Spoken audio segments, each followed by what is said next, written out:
Prévoyant prononcer le discours de félicitations des étudiants, Siluca se précipite à l'église, où Alexis et Marine doivent se marier. À son arrivée, Sylvester et Mathias ont une brève conversation sur une rencontre dans un tel environnement. Il est mentionné que le mariage entre Alexis et Marine annoncera une nouvelle ère de paix entre les deux factions. La fusion des armoiries des factions donnera naissance au Grand Crête, le sceau sacré de l'empereur. Cela permettra à Atlatan de retrouver la paix. Cependant, Siluca détecte une convergence du chaos et tente d'intervenir, mais est arrêté par Irvine. Le Seigneur Démon parvient alors à se manifester dans l'église et à établir une barrière dimensionnelle, confinant Mathias et Sylvester à l'intérieur. Ils combinent leurs armoiries pour former le Grand Crête, dans l'espoir de l'utiliser contre le Seigneur Démon, mais ils la trouvent inefficace et périssent. L'incident qui s'y produit est plus tard connu sous le nom de tragédie de la Grande Salle. Suite à cet événement, Atlatan est scindé en deux. De plus, l'alliance de paix entre les deux factions fut rompue, intensifiant les efforts de guerre. Le temps passa et Irvine transporta Siluca en calèche auprès du seigneur qui lui avait été assigné, le comte Villard. Siluca exprime son mépris pour le seigneur et son traitement des mages qui l'engagent, basé sur leur apparence. Elle trouve également Irvine assez inhabituel, car il était un ancien chambellan de la famille Kreische et la sert désormais.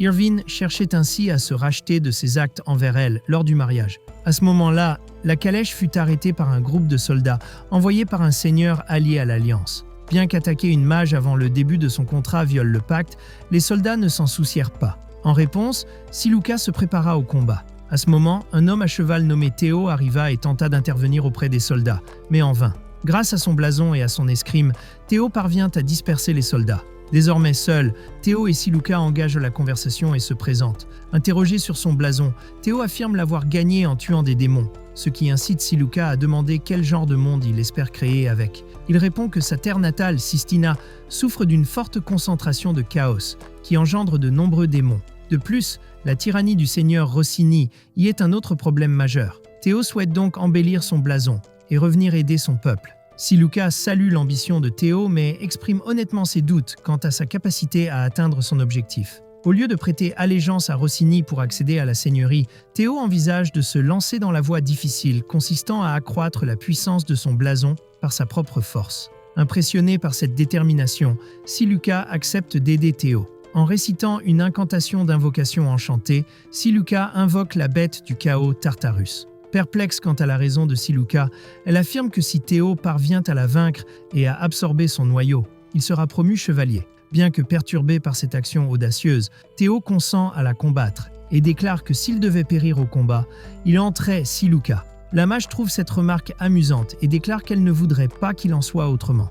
L'affrontement s'engage alors entre Théo et Tartarus, le jeune épéiste luttant d'abord pour se défendre. Néanmoins, il parvient finalement à percer le cœur de la bête et à la tuer. Après l'affrontement, Théo récupère le noyau du chaos sur la créature et son emblème se transforme en celui d'un chevalier. Cet emblème nouvellement acquis lui permettra de conclure un contrat avec un mage. Saisissant l'occasion, Siluca conclut un contrat avec Théo. Pendant ce temps, le seigneur Mest Midric est critiqué par son fidèle Saturus dans la salle du trône. Ces critiques concernent les répercussions potentielles de son ingérence auprès d'un mage en vue de conclure un contrat avec leur seigneur désigné. Cependant, le seigneur Mest ne se soucie guère de ces questions et ordonne à son serviteur de se soumettre à ses désirs, ce à quoi Saturus acquiesce. À ce moment-là, un soldat entre et annonce l'arrivée d'un seigneur nommé Théo et de ses deux compagnons, exigeant que Mest renonce à son blason et à son château. Au début, Mest rit, mais l'entrée de Théo, Siluca et Irvine dans la salle du trône,